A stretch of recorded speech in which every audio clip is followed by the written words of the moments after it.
धन्यवाद। Short notice पे आप सब आए। राजनीतिक हलचल पिछले 12 घंटों में बहुत तेज हुई है प्रदेश की। और राजनीतिक सरगर्मियों को देखते हुए जिस तरीके से 3 एमएलए नायब सैनी जी की सरकार से अपना समर्थन वापस लिया है, आज हरियाणा प्रदेश की सरकार जो मेजॉरिटी लेकर 2 महीने पहले आई थी उससे कम हुई। नैतिकता के आधार पर मुख्यमंत्री को या तो अपना बहुमत पेश करना चाहिए या इस्तीफा देना चाहिए। और वहीं दूसरी ओर पर हम आग्रह भी करेंगे और लिखित में भी महामहिम से आग्रह करेंगे कि इस गवर्नमेंट को दोबारा, क्योंकि 3 विधायकों ने लिखित तौर पर अपना इस्तीफा राज्यपाल को भेजा है, राज्यपाल भी सरकार को मेजॉरिटी प्रूव करने की डायरेक्शन दे, क्योंकि आज 2 विधायकों ने विधानसभा की मेंबरशिप से इस्तीफा दिया है। 88 एमएलए आज हरियाणा विधानसभा के 3 गवर्नमेंट से समर्थन वापस कर चुके। 2 वो विधायक थे जो उस समय गवर्नमेंट के पास उनके समर्थन में। 5 विधायकों का कम होना सरकार के समर्थन से ये प्रूव कर देता है कि आज सिंपल मेजॉरिटी के आंकड़े से सरकार बाहर। मैं तो आज यही मांग करता हूं कि मुख्यमंत्री नैतिकता के आधार पर अपना इस्तीफा देने का काम करे। मैं कल मुख्यमंत्री का बयान किसी चैनल पे देख रहा था जहां वो हंस हंस कर ये कह रहे थे कि ये आज वहां कुछ लेने गए हैं, यहाँ कुछ लेके 4.5 साल बैठे थे, इसके बारे में भी वो बताने का काम। और मैं एक चीज कहना चाहूंगा, हम जब तक सरकार के साथ कभी इस तरह के हालात नहीं मिले जहां मनोहर लाल जी और मुझे इस तरह की कोई घटनाक्रम देखने को मिली हो कि किसी ने समर्थन विड्रॉ किया। आज उन लोगों का कांग्रेस के साथ जाना ये दिखता है कि भारतीय जनता पार्टी किस तरीके से कमजोर हुई है। जो 11 कमल खिलाने की बात करते हैं वो आज कितने कमजोर। और वही दूसरी ओर पर नेता विपक्ष ने कल तीनों को समर्थन के साथ एक प्रेस कॉन्फ्रेंस करी। मैं उनको भी कहना चाहूंगा कि आज जो गणित बनता है उस गणित के अंदर जब अल्पसंख्यक में सरकार है, अगर कदम उठाया जाए कि इस सरकार को ड्यूरिंग इलेक्शंस घेरा जाए तो हम इस पर पूरी तौर पर विचार करेंगे कि बाहर से इस सरकार को घेरने के लिए उनका समर्थन। अब ये कांग्रेस को सोचना पड़ेगा कि क्या भारतीय जनता पार्टी की जो आज सरकार सत्ता में है इसको घेरने के लिए वो कोई कदम उठाने का काम करेगी। बीजेपी कह रही है कि जेजेपी के भी विधायक 5 विधायक उनके साथ ऐसा दावा करते हैं। जब तक विप की ताकत है और जब तक नंबर्स हमारे पास है, वोट तो सबको विप के आदेश अनुसार करना पड़ेगा। और इसका विवरण तो आपने मेरे ख्याल से जब इस सरकार का गठन हुआ था उस दिन देख लिया। तो उस दिन भी हम तो पूरी तौर पर स्पष्ट है कि इस सरकार को घेरने की कदम। लेकिन खुले तौर पर वो कार्यक्रमों में जा रहे हैं। जोगीराम ऑलरेडी नोटिस इशू किया गया है, एक प्रोसीजर है विधानसभा का जिसके अंदर नोटिस इशू कर पहले जवाब मांगा जाता है। अगर जवाब ना दिया जाए तो फिर स्पीकर को लिखित में उनकी सदस्यता रद्द करने के लिए कदम उठाने के लिए कहा जा सकता है। 3 विधायकों को इशू किया गया है और तीनों ने अभी तक कोई रिटर्न रिप्लाई नहीं किया। उनकी विजुअल्स भी है, उनकी पिक्चर्स भी है, उनके पोस्टर्स भी है। और जो उचित कार्रवाई जननायक जनता पार्टी ने करनी है आने वाले दिनों में बिफोर पोलिंग हम अपनी ओर से करेंगे। ऐसा कोई अंदेशा है कि कोई डिफेक्शन हो सकता है बीजेपी?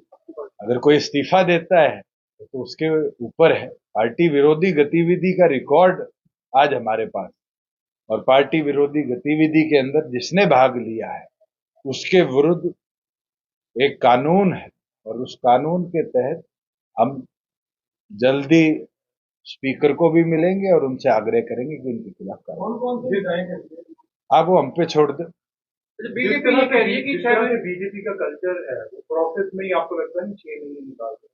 इसके अंदर प्रोसेस में हमारे पास हाईकोर्ट का भी रास्ता है, और हाईकोर्ट और सुप्रीम कोर्ट ने निरंतर डायरेक्शन दिए हैं, चाहे हिमाचल का केस हो चाहे महाराष्ट्र का केस हो, कि टाइम बाउंड मैनर के अंदर लेजिस्लेटिव बिजनेस को पूरा करने के कार्य को विधानसभा को करना। बीजेपी कह रही है सर कि मार्च में अविश्वास प्रस्ताव लाए थे जो गिर गया था, तो 6 महीने में आ अविश्वास प्रस्ताव भारतीय जनता पार्टी की पिछली सरकार के विरुद्ध, नई सरकार बनी, वो अविश्वास प्रस्ताव उस सरकार के साथ साथ ही समाप्त हुआ। नई सरकार आज के दिन गठित हुई है, उसके विरुद्ध अविश्वास प्रस्ताव लाया। उस दिन एक रैली जननायक जनता पार्टी की थी, हमने समर्थन किसी का नहीं किया। मैं आज ऑन रिकॉर्ड कह देता हूं कि अगर अब फ्लोर टेस्ट होगा तो हमारे प्रत्येक विधायक पार्टी के आदेश पर विप के साथ सरकार को घेरने के लिए वोट। आपने कहा कि जब तक आप लोग साथ थे तो ऐसी कोई स्थिति नहीं बनेगी, नेतृत्व परिवर्तन होने के बाद तो क्या तो बीजेपी ने नेतृत्व परिवर्तन किया वो संभालने वो फेलियर है। मैं तो एक दिन नहीं बारी बारी कहता हूं। जब नया मुख्यमंत्री पहली कैबिनेट के बाद कहता है कि 94 दिन का प्लान बना है, तो इसका मतलब तो उनने पहले मन बना रखा है कि वो 94 दिन के मुख्यमंत्री है। और ये तो ऑन रिकॉर्ड है, चंडीगढ़ की किसी आपके बीट के साथी से निकाल लीजिए कि फर्स्ट फुल कैबिनेट मीटिंग के बाद आकर नए मुख्यमंत्री का बयान था कि हम तो 94 दिन का प्लान लेकर आए। और उस दिन यह साबित हो गया था कि कितने कमजोर शासक वो रहेंगे और कितने कमजोर नेतृत्व के साथ प्रदेश चले। और आज भी मैं आपको बता सकता हूं कि निरंतर फील्ड का दौरा हम कर रहे हैं। मंडियों में जिस तरीके से आज के दिन गेहूं पड़ा है, सरसों पड़ा है, 22 दिन से ऊपर हो गए जहां सरसों की पेमेंट नहीं हुई, 17 दिन से ऊपर हो गए जहां गेहूं की पेमेंट नहीं हुई। ये दिखाता है कि किसान विरोध में कितना इनने काम किया है, कमजोर करने का जो प्रयास किया है, और मॉनिटरिंग का फेलियर है। सिस्टम तो ऑटोमेटेड हमने बनाया था। 4 साल क्यों नहीं दिक्कत आई जब पेमेंट 48 घंटे में दी गई? 4 साल क्यों नहीं दिक्कत आई कि उठान टाइम बाउंड मैनर में किया गया? आज भी उचाना में 10 लाख बैग्स गेहूं के पड़े हैं। तो ये फेलियर दिखता है कि मॉनिटरिंग नहीं है, और मॉनिटरिंग ना होने की वजह से इस तरह की दिक्कत फार्मर्स। कल के घटनाक्रम से लोकसभा चुनाव पे कितना असर देखते हैं? कि बहुत असर है, और जनता का मूड भी बदला है। और मैं तो फिर दोबारा कहूंगा कि जो गर्मी में पारी है, चाबी की बारी है। और जिस तरीके से श्रीमती नैना चौटाला जी के नामांकन में हिसार की जनता ने जोश दिखाया है, ये दिखाता है कि हिसार दोबारा हरियाणा की आवाज को चुनेगा और हरियाणा की आवाज को पार्लियामेंट में जगह देगा। और इस राष्ट्रीय सोच को जो बारी बारी लाया जाता है, जो हरियाणा की आवाज को दबा देती है, गूंगे बहरे सांसद पार्लियामेंट में भेजती है, कहीं ना कहीं उनको जवाब देने का समय। नायब सिंह सैनी ने सिरसा में कहा है कि सरकार अलग में बेशक है लेकिन कोई तरह की कोई दिक्कत नहीं। चलो, मुख्यमंत्री ये तो मान गए कि आज वो कमजोर हो चुके, और ये कमजोरी मानने वाला मुख्यमंत्री मुझे लगता है नैतिक आधार पर प्रदेश का नेतृत्व करने लायक नहीं। कल बीजेपी के प्रवक्ता कह रहे थे मोदी साहब आएंगे तो लहर आएगी हरियाणा में। 400 की बात करते थे, पिछले 12-13 दिनों से तो छोड़ गए, तो लहर कहां गई? आज तो मंगलसूत्र की बात होती, और वो दोनों लोग मंगलसूत्र की बात कर रहे हैं जिनके शायद घर में भी सदस्य ना तो मंगलसूत्र पहनता। तो अभी जो सरकार की क्राइसिस आया तो लेकर आपकी से बात, जैसे आप कह रहे हैं कि कांग्रेस जा सकते हैं, कांग्रेस को समर्थन कर सकते हैं। मैं आपके माध्यम से कहता हूं, ना मुझे बात करने की जरूरत। अगर करंट रेजीम को मेजोरिटी प्रूव करनी पड़ी तो जननायक जनता पार्टी विप भी जारी करेगी और करंट गवर्नमेंट के विरोध में विप को जारी। कांग्रेस के साथ भी जा सकती है बीजेपी? मुझे किसी के साथ जाने की जरूरत नहीं है। आज के दिन ना कांग्रेस के साथ जाने की जरूरत, ना बीजेपी के साथ जाने की। मगर करंट सरकार को घेरने के लिए अगर समर्थन विपक्ष के अंदर एकता होगी और करना पड़ा तो हम करें। लेकिन हरियाणा के पूर्व मुख्यमंत्री मनोहर लाल कह रहे हैं कि दूसरे मतदाता की हालत 16 फिल्म के जेलर जैसी होती है। आधे उधर चले गए, आधे चलो, आधे इधर है आधे उधर है। जिस दिन विप होगा 10 के 10 लाइन में खड़े दिखाऊंगा। और ये चीज तो विप की ताकत को शायद प्रेस के साथियों ने बड़े अच्छे तरीके से 13 तारीख को विधानसभा में देखा कि जैसे ही चर्चा शुरू हुई तो जेलर का आदेश आया और जेलर के आदेश में 5 के 5 बाहर थे। नहीं थे तो बताओ। और पूरी वोटिंग तक पार्टी के आदेश को फॉलो किया। अगर आप पार्टी के सिंबल पर जीते हो तो पार्टी के आदेश का नेतृत्व आपको पूरा करना पड़ेगा। अगर आपको पार्टी छोड़नी है तो आप इस्तीफा दे सकते हैं। इस्तीफा देकर विधायक पद से इस्तीफा दीजिए और अपनी पार्टी की अपनी जो नई सोच की गतिविधि जनता देखती है, कौन किसके मत पे जीता और कौन किसके मत से चला और आज वो कहीं और अपनी इच्छा जाहिर करता है। जनता उन लोगों को समझती है।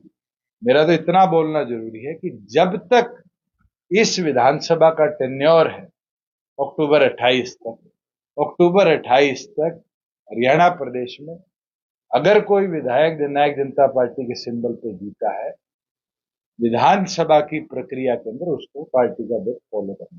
कोई ऐसी संभावना है कि भाजपा फिर से बीजेपी के साथ? बिल्कुल नहीं। मैं ये चीज कई बार स्पष्ट कर चुका हूं और इससे ज्यादा मुझे स्पष्टीकरण देने की जरूरत है। अगर हम 11 सीटों पर चुनाव रखने का मनोबल रखते हैं, चाहे वो कांग्रेस हो, एक उपचुनाव और 9 लोकसभा लड़ रही है और गठबंधन में एक सीट उनमें दूसरी पार्टी आम आदमी की है, चाहे वो लोकदल हो जिसने अपने शायद 6 उम्मीदवार उतारे हैं, चाहे वो बसपा हो जो उपचुनाव नहीं लड़ रही।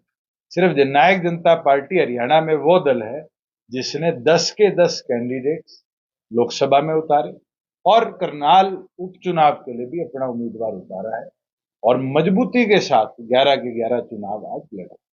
हिसार में सर कौन सा मुकाबला मानते कौन से पार्टी के साथ? आज के दिन तो मैं मानता हूं कि श्रीमती नैना चौटाला जी आगे है।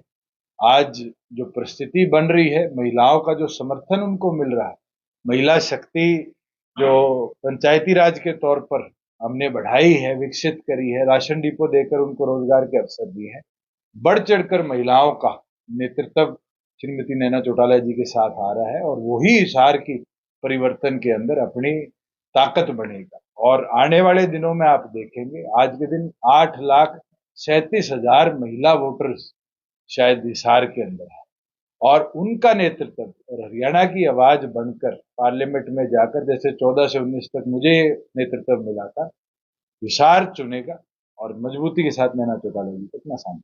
वीरेंद्र सिंह कांग्रेस में चले गए, कांग्रेस में जाके फिर रूठ गए वो कांग्रेस में। ये कोई घटनाक्रम आज का नहीं है, ये घटनाक्रम कई बार हुआ।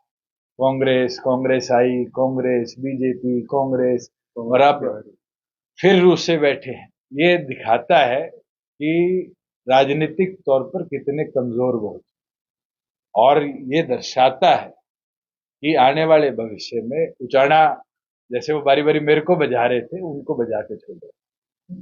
जिस तरीके से आपकी पार्टी को जो राजनीति के अंदर इस तरह की शब्दावली का इस्तेमाल करते हैं, जनता उसको समय समय पर जवाब देती है। मुझे इससे ज्यादा किसी के बारे में कुछ बोलने की जरूरत नहीं आती। विधायक योगीराम जी हैं, वो कह रहे हैं कि आप एक परिवार की पार्टी बनकर आए। हाँ, जननायक जनता पार्टी एक परिवार है। अमित भी मेरे परिवार का सदस्य है, अजीत भी मेरे परिवार का सदस्य है, डॉक्टर बांगड़ भी मेरे परिवार का सदस्य है। जब वो टिकट लेने आए तो वो हमारे परिवार का पटका पहन के हमारे सदस्य बने। आज क्या विषय बना कि वो परिवार से अलग हो रहे। रीजनल पार्टी कोई कोऑपरेटिव बिजनेस नहीं है या कोई आज के दिन ब्यूरोक्रेटिक पार्टी नहीं है। एक परिवार है और इस परिवार में नयों को भी अवसर मिलता है। क्या उनको ये घबराहट है कि नए युवा लोग वहां पर नेतृत्व करने को तैयार हैं? करवा आज इस तरह की टिप्पणी करते तो उनको 5 साल पुराना दौर भी याद करना चाहिए। को पकड़कर झंडा ले